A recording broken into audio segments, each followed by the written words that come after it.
Pessoal, bom dia a todos. Então, vamos começar aqui mais um momento, uma aula nossa do curso de Matemática Discreta, do nosso curso de Ciência da Computação da Universidade Estadual Vale do Acaraú. Nosso assunto de hoje é um assunto que também já é conhecido de vocês de outras épocas, em outros períodos estudantis. Que assunto é esse? Funções. Só que a gente vai abordar funções a partir de uma perspectiva um pouco diferente, assim como a gente tem feito com os outros assuntos, beleza? Então, nesse primeiro momento, a gente, como sempre, vai comentar o quiz que vocês responderam, né? Esse quiz é relativamente simples, é mais uma revisão de vários conceitos fundamentais de funções.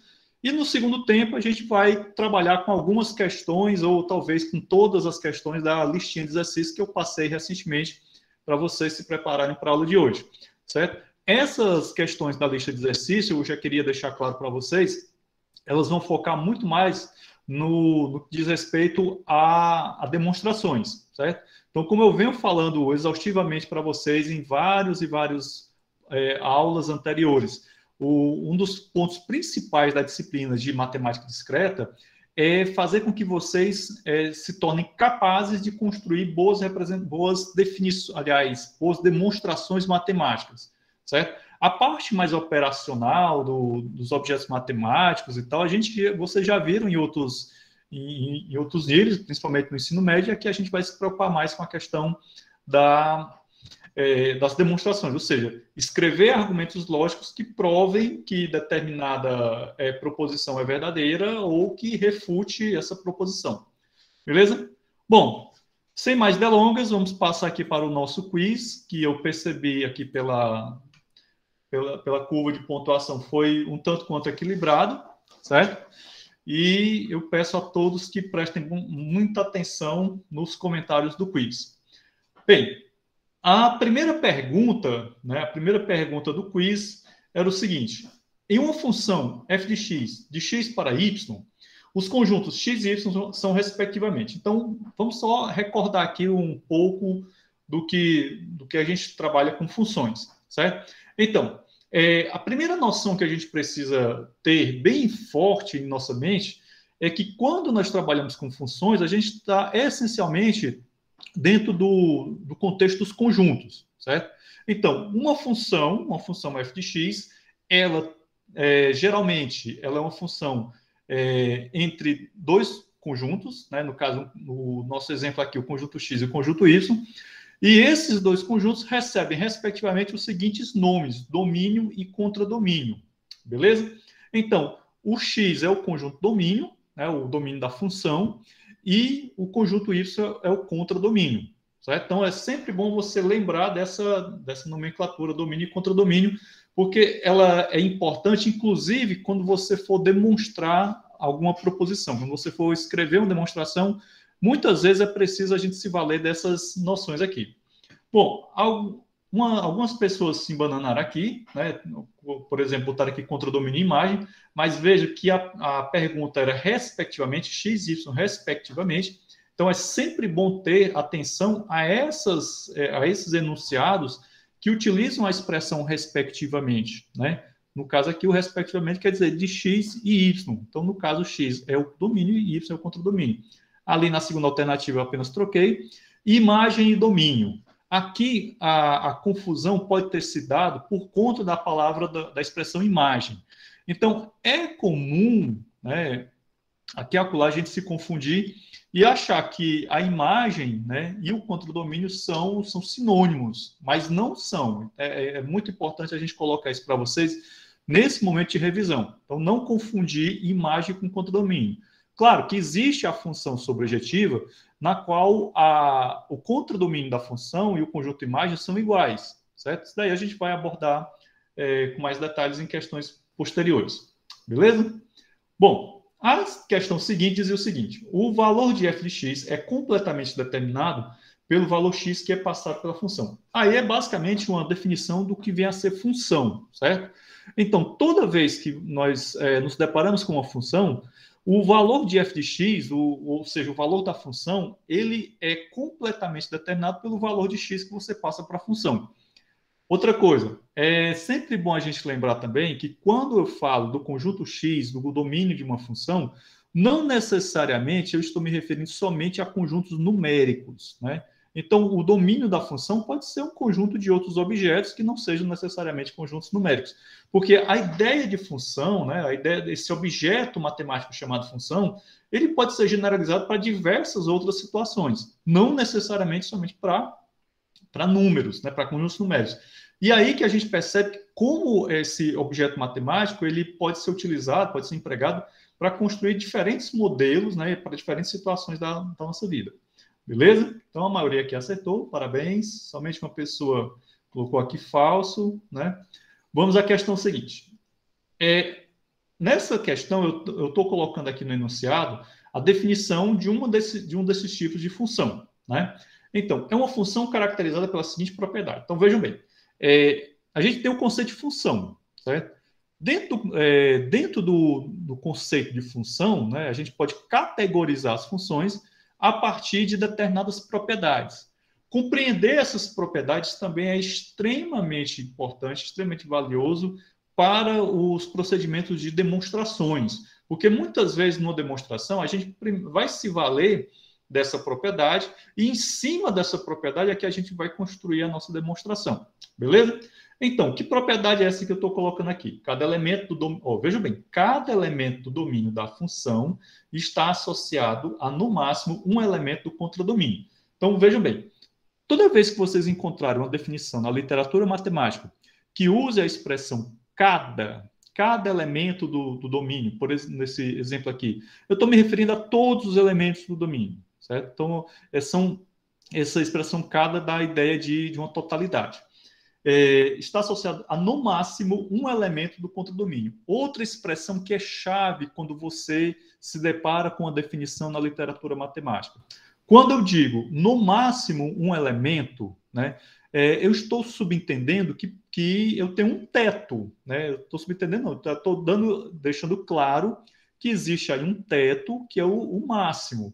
Se eu estou dizendo que existe esse teto e não estou explicitando o piso, né, isso quer dizer o quê? Quer dizer que numa função que tem essa propriedade, pode ser que algum elemento do contradomínio não esteja associado a algum elemento do domínio, certo? Então, a possibilidade de haver um elemento do contradomínio que não está associado a um elemento do domínio é implícito na definição que vocês estão vendo aí, certo? O que você tem de certeza é que é, no máximo, um elemento do contradomínio, certo? Então, está associado a, no máximo, um elemento do contradomínio. Não posso ter um elemento do domínio associado a dois elementos do contradomínio, certo? Beleza? E é possível que algum elemento do contradomínio não esteja associado a algum elemento do domínio. Então, essa segunda parte aí da definição, da propriedade, apenas está reforçando a ideia que eu acabei de falar para vocês, certo? Então, nesse caso aí, 100%, todo mundo aí acertou, beleza, sinal de prestar bem atenção aos vídeos, é uma definição de função injetiva, certo? Então, numa função injetiva, se a gente for representar essa função a partir de um grafo orientado, né, diga-se de passagem, precisa ser um grafo orientado, os elementos, os vértices desse grafo que representam o contradomínio da função vão ter grau de entrada no máximo igual a 1, certo? Aliás, vão ter só um grau de entrada 1. Não vai poder ter grau de entrada maior do que 1, certo? Vocês devem estar lembrados dessa definição do que vem a ser graus de entrada e graus de saída quando a gente trabalhou com grafos na nossa última aula. Beleza? Bom, aqui todo mundo acertou, beleza? O diagrama abaixo representa que tipo de função? Vamos só ver que diagrama era esse para a gente poder comentar melhor a questão. Bom, temos aqui o diagrama, conjunto A, conjunto B. Observe que todos os elementos do conjunto A estão relacionados a partir da função f com algum elemento do conjunto B. E esse conjunto B também tem um detalhe interessante, que todos os elementos do conjunto B estão associados a algum elemento do conjunto A, correto? Bom, outro ponto interessante que eu preciso comentar aqui desse diagrama de Venn é o seguinte, geralmente vocês devem ter percebido na literatura matemática que quando eu tenho um diagrama de Venn que representa funções, esse Fzinho ele aparece aqui, né, associado a essas linhas que estão ligando os elementos. Então, a função em si são essas ligações. Certo? Então, a gente pode já encarar essas ligações como sendo a função em si. Beleza? Bom, observe também que existe um elemento ali do contradomínio, ou seja, do conjunto B, que está associado a mais de um elemento do domínio. Certo? Isso fere o conceito de função? Não, isso não fere o conceito de função. O que é que iria ferir o conceito de função? Era o fato de que dois elementos do domínio, ou seja, do conjunto A, um elemento do conjunto A, um único elemento do conjunto A, estivesse associado a mais de um elemento do conjunto B. Ou seja, se a gente invertesse aqui, se a gente colocasse o conjunto B como domínio, o conjunto A como contradomínio, nós não teríamos mais a representação de uma função. Por quê? Porque o elemento cinzento estaria associado a Rita e a Pedro. E isso fere completamente a definição de função. Certo? Então, a gente sempre começa compreendendo o que é uma função, né? E, a partir dessa compreensão do que vem a ser uma função, a gente vai compreender as propriedades de uma função, que ela pode ser injetiva, ela pode ser sobrejetiva, ela pode ser bijetiva, né? Certo? Entendido? Bom, então, nesse caso aqui, o gráfico está legal, né? Temos aqui o gráfico de um diagrama de Venn que representa uma função sobrejetiva. Por quê? Lembre-se que eu acabei de falar para vocês que numa função sobrejetiva, o conjunto imagem e o domínio da função e o contradomínio são o mesmo conjunto, são iguais, certo? Do ponto de vista da teoria de conjuntos, são conjuntos iguais, certo? Lembrem-se do que a gente já falou na aula de conjuntos, sobre igualdade de conjuntos, correto? Bom, então, nesse caso aqui, todos esses três elementos são os elementos do contradomínio, que é o conjunto B. Como eles estão todos associados a algum elemento do conjunto A, né? Apesar de que cinzento está associado a dois elementos do conjunto A, isso não fere a noção de função, eu tenho aqui claramente uma função sobrejetiva. E vamos conferir lá na resposta. Beleza. 91% dos respondentes acertou, apenas uma pessoa marcou função identidade. Curiosamente, a gente mal fala da função identidade lá nos vídeos, né? Professor, oi. Eu marquei sobrejetiva nessa, só que apareceu para mim como a correta, como sendo a da identidade. Estranho, cara. Muito estranho. Será que foi um bug do formulários do Google? Não sei, aconteceu, acho que aconteceu isso também em algumas outras questões minhas. Estranho, muito estranho isso. Vamos estudar esses casos, vamos enviar para os engenheiros do Google esse bug. Tá certo? Bom, gente, vamos voltar aqui. A questão seguinte, ela é uma questão que envolve já a ideia de prova, certo? Então, como eu havia falado para vocês, quando nós vamos demonstrar, ou seja, quando a gente vai provar algo, né? Em geral, o que é que a gente precisa utilizar, né? Nesse procedimento de prova? A gente precisa utilizar definições, a gente poderá utilizar outros teoremas que já estão demonstrados, poderá utilizar lemas, corolários, enfim, tudo isso daí faz parte do ferramental do estudante de matemática discreta que deseja provar uma determinada proposição, certo?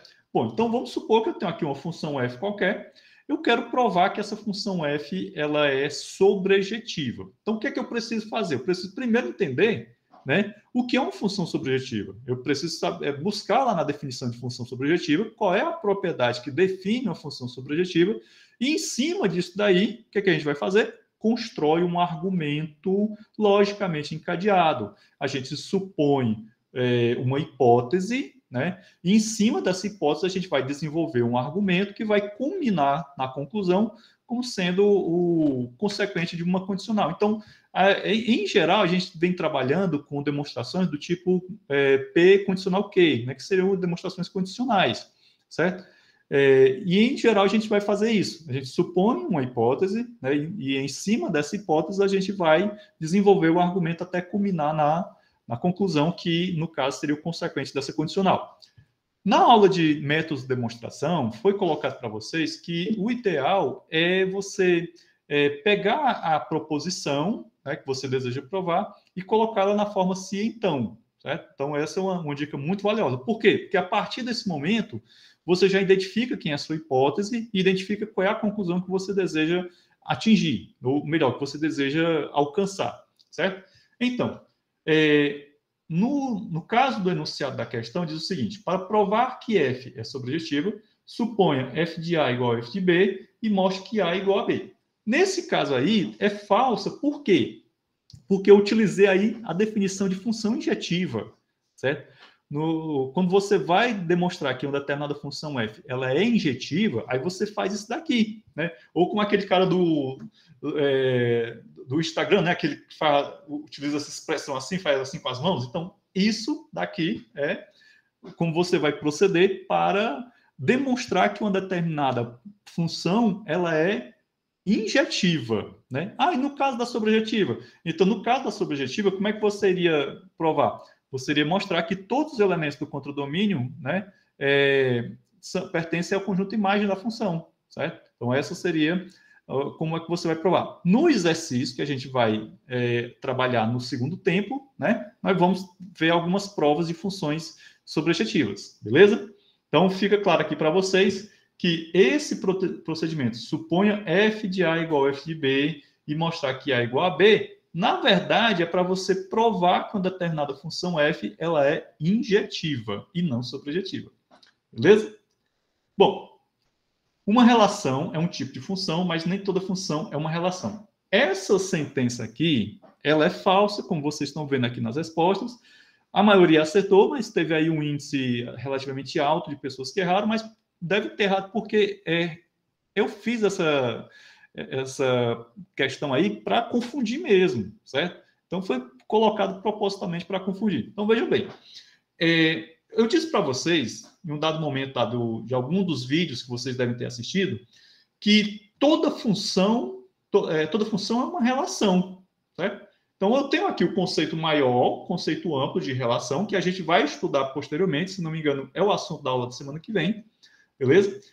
E dentro do conjunto das relações, existe o conjunto das funções, certo? O que é que isso quer dizer? Que toda função ela é uma relação, mas nem toda relação ela é uma função, certo? Entendido? Então, aqui no enunciado, eu misturei tudo isso daí, essa proposição, para deixar vocês realmente confusos, certo? Então, eu estou dizendo aqui, ó, uma relação é um tipo de função, na verdade, uma função é um tipo de relação, mas nem toda função é relação. Bom, nem toda função é relação digamos assim, também está equivocado, né? Porque toda função é uma relação, certo?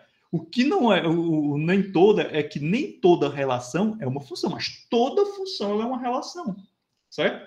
E aí você não pode esquecer, né, que uma função é um tipo específico de relação. Por quê? Porque uma função ela satisfaz uma determinada propriedade. Que propriedade é essa?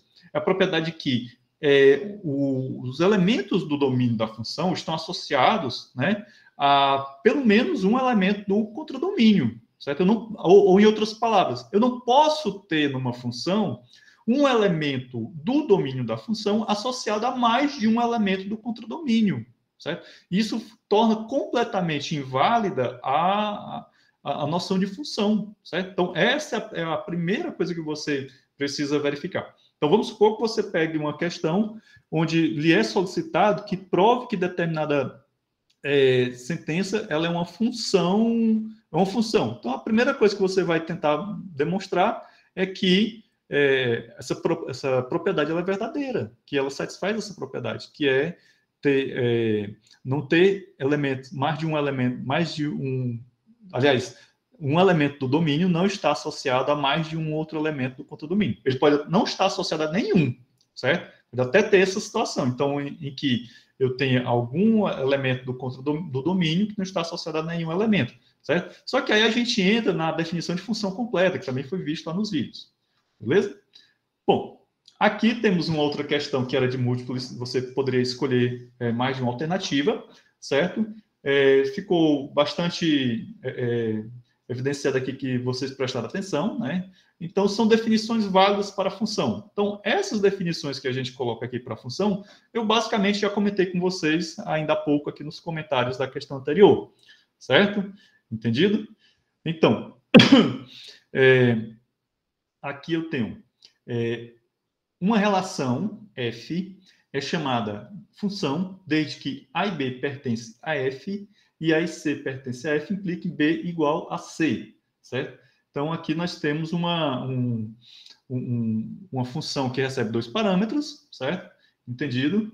Então, beleza. Isso daqui eu devo ter comentado em algum dos vídeos, certo? Aqui na segunda opção, uma relação f é chamada de função desde que a pertence a f e a c pertence a f, implique que b é diferente de c. Então, isso acaba contradizendo o que a gente acabou de ver na alternativa que estava correta, certo? E assim, nós temos aqui o outro. Uma relação... Cadê? Por que ele não aparece? Uma relação f não é uma função, desde que a e b pertence a f e a e c pertence a... Implique b igual a c. Aqui acho que ficou até parecido aqui com outra. Engraçado. Tá. Aqui está dizendo que não é uma função, certo? Beleza? E, por fim, uma relação f não é uma função se existem a e b, c com a pertence a b, com a e b pertencente a f, e a e c pertencente a b, e b e c diferente de c. Então, essas definições de função que estão aí, certo?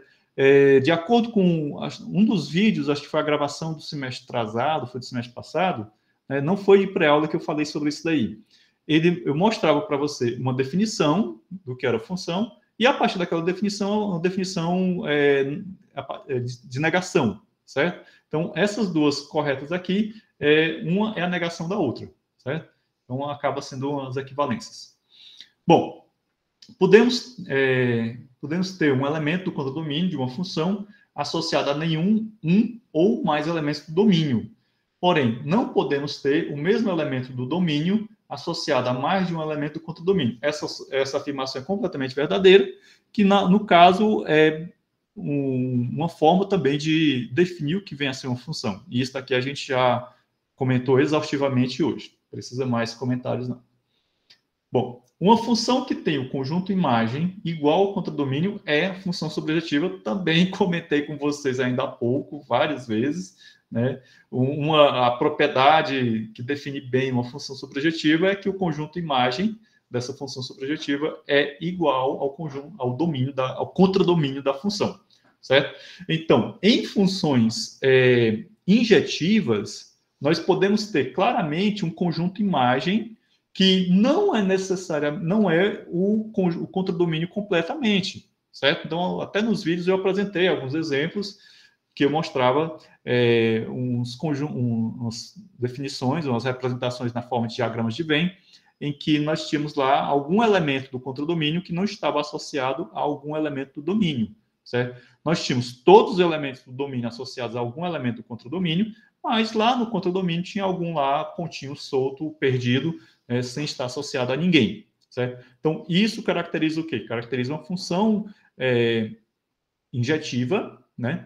E você vai ver claramente o conjunto imagem, que acaba sendo um subconjunto do contradomínio, certo? Então, lembre-se bem, no caso de uma função sobrejetiva, o domínio e o conjunto imagem são iguais. No caso de uma função injetiva, você vai ter o conjunto imagem contido no contradomínio da função. Ou seja, o conjunto imagem está contido no contradomínio, beleza? Ou o domínio contém o conjunto imagem, acaba sendo sinônimo. Nossa, aqui foi pau a pau. Meio a meio, né? Nunca tinha... fazia tempo que eu não via uma questão com respostas tão equilibradas. Um gráfico no plano cartesiano que corta o eixo x em vários pontos pode ser usado para representar uma função. Bem, isso daqui foi comentado no vídeo da aula do semestre passado, 2020.2. Eu me lembro que eu desenhei lá na tela um gráfico, no plano cartesiano, e nesse gráfico nós tínhamos lá o eixo x e y e como fosse o gráfico dele como fosse uma cobrinha cortando o eixo y em vários pontos.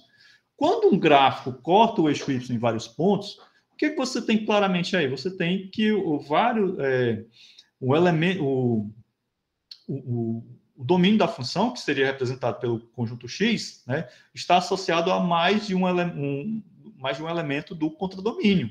E isso daí acaba sendo o quê? Ferindo a noção de função, que a gente já falou exaustivamente hoje, que não pode acontecer isso. Essa é uma propriedade que não pode ser satisfeita quando se fala de funções, certo? Pode ser uma relação, pode ser um gráfico simbolizando uma relação qualquer, mas não é um gráfico de uma função. Beleza? Seria bastante estranho até, né? Você vê um gráfico no plano cartesiano, onde esse gráfico corta o eixo Y em vários pontos. E aí, eu até comentei no vídeo, né? Não sei se vocês estão lembrados, que quando a gente diz assim, o gráfico da função, para alguns autores, essa expressão ela está um pouco equivocada, porque o gráfico que você vê no plano cartesiano é a própria função, certo? Então, aquele gráfico que está lá no plano cartesiano, ele não é o gráfico da função, ele é a função, certo? Ele está representando ali a função, beleza? Mas aí são alguns preciosismos da linguagem matemática que, para algumas pessoas, pode ser apenas, como eu acabei de falar, excesso de preciosismo. Bom, gente, então, parar aqui a nossa apresentação. Foram relativamente boas as notas de vocês aqui. Eu estava vendo aqui o balanço geral que ele dá, né? Certo? Teve algumas pessoas que tiraram 10, alguns tiraram 9, outros tiraram 8, a maioria tirou 7, né? Isso é muito bom. E agora a gente vai dar aquele intervalinho, né? A gente tomar um cafezinho, uma água e depois voltar para o segundo tempo, que está bem interessante as coisas que eu preparei para vocês, beleza? Quem não registrou a presença agora, não se preocupa não, que no próximo, quando a gente voltar, registra a chamada, beleza? Vou interromper.